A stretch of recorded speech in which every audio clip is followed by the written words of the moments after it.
देखो खंडपड़ा विधानसभा सब गोटे चर्चार विधानसभा होगी प्रति एमएलए इलेक्शन रे आम देखुचु ओडावासी देखी आसुँच सब चर्चित खंडपड़ा ताकू चर्चित खंडपड़ा कहले कौन ना बहु जिनस ताकू नहीं कि आम कहवा प्रथम कहवा खंडपड़ारे नेता बहुत किंतु कर्मी ना खंडपड़ारे भोटर बहुत जो भोटर माने कि नवीन पट्टनायक भल पाती भोटर माने मोदी को भल पाती वर्तमान अवस्था आम जदि कहवा 2024 साधारण इलेक्शन कथा जदि आम कहवा वर्तमान कांग्रेस तार कैंडिडेट डिक्लेयर कर सारी बीजेपी कर सारी कांग्रेस देछि मनोज प्रधान को बीजेपी देछि दुष्मंत स्वाई को चर्चार विषय होउछि बीजेडी शासक दल होइकि मध्य खंडपड़ारे वर्तमान सुद्धा प्रार्थी डिक्लेयर करि पारला नाही कारण कौन खंडपड़ारे कौन नेता नाहंती शुणिया को मिलुची से को सिनेमा वाला को देवे शुणिया को मिलुची खंडपड़ार नेता थाई मध्य खंडपड़ा बाहर लोक को टिकेट दिया जिवो किए कहूँ से महिला कार्ड खेली पारे बीजेडी तो ये सब कहीं जदि खंडपड़ारे भल नेता अच्छा बीजेडी गड़ बोली आम खंडपड़ा को भावुचे ताले खंडपड़ा लोक को ही टिकेट दि जाऊ सौम्य पट्टनायक नो डाउट जड़े भल नेता गत थर सी बीजेडी रे एंट्री मारी टिकेट नहीं विपुल परिमाणर भोट रे से विजयी होते किंतु वर्तमान समीकरण बदली जाइए जदि वर्तमान सौम्य बाबू जाती खंडपड़ा से समीकरण आउ नाही आगुरी जी ग्रहण करुले मु कहि से ग्रहण योग्य नुहति सौम्य बाबू खंडपड़ा रे जदि विजु जनता दल गोटे खंडपड़ार गोटे यंग पिला को दौ टिकेट ताले विजु जनता दल लाभदायक हम जी दल खटुची दल जे काम करुच्ची से भाया लोक को दौ विजु जनता दल विजय हम जदि मु बारंबार रिपीट करी जदि पुणी नवीन पट्टनायक का कथार पड़ी जदि पुणी गोटे अण खंडपड़ावासी को टिकेट दि जाए तो आम निश्चय कहूँ बीजेपी ही भरपूर फायदा उठेब कांग्रेस आ बीजेपी भितर बीजेपी पल्ला भारी अच्छी बीजेपी जे कैंडिडेट दुष्मंत स्वाई आम जदि किछि वर्ष पूर्व को जीवा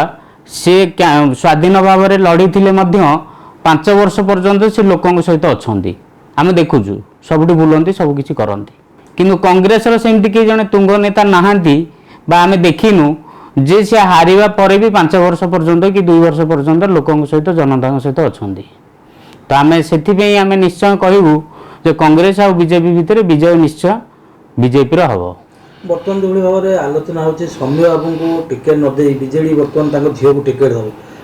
दब झील को जब टिकेट दिया समीकरण कौन रही सर शुणु आलोचना बहुत किसी होउची टिके आगुरी मु कहूली जदि सौम्य पुणी थे टिकेट नियंती विजु जनता दलरू बीजेपी लाभदायक रहिबो बीजेपी फायदा हम जदि तांको झीओं कथा आम कहवा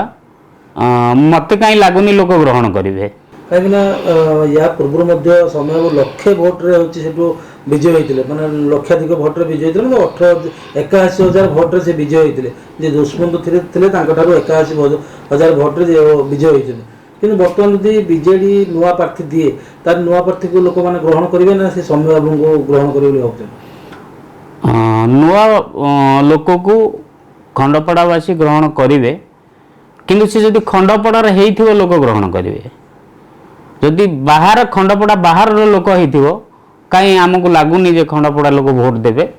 आउ विजु जनता दल पुणी आउ थे जित सर देखिए सब आलोचना बीजेपी बीजेडी जो टिकेट घोषणा सरी बीजेडी टिकेट देवर कहीं विलम्ब हो देखु विजु जनता दल गोटे सक्रिय दल आंचलिक दल हिसाब से सी तार टिकेट दिए सब प्लानिंग करके दिए आउ एबे भी लोकंकर भरोसा अच्छी नवीन पट्टनायक ऊपर भरोसा अच्छी सी जहाँ को देवे भल कैंडिडेट देवे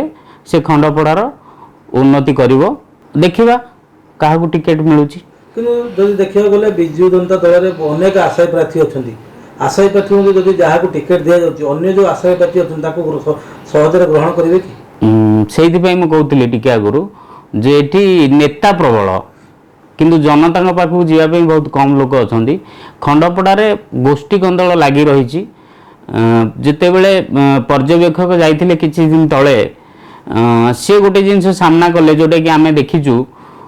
ପୃଥକ ପୃଥକ ଜାଗାରେ ତାଙ୍କୁ ସମ୍ମାନିତ କରାଯାଇଥିଲା। ଯଦି ଖଣ୍ଡପଡ଼ାରେ ବିଜୁ ଜନତା ଦଳ ଗୋଟେ ହେଇକି ଅଛି ତାହେଲେ 3ଟା 4ଟା ଜାଗାରେ କାହିଁକି ତାଙ୍କୁ ସମ୍ମାନିତ କରାଯାଉଛି, ମିଶିକି କାହିଁ କରୁନାହାନ୍ତି? ସେଥିପାଇଁ ବର୍ତ୍ତମାନ 5T ସଚିବ କୁହନ୍ତୁ ବା ନବୀନ ପଟ୍ଟନାୟକ କୁହନ୍ତୁ ବା ପର୍ଯ୍ୟବେକ୍ଷକମାନଙ୍କ କଥା କୁହନ୍ତୁ, କାଲକୁଲେସନ୍ ସେଥିପାଇଁ ଡେରି ହେଉଛି ଯେ ଆକ୍ଚୁଆଲି ଖଣ୍ଡପଡ଼ା ଟିକେଟ୍ କାହା ମୁଣ୍ଡରେ ଯିବ।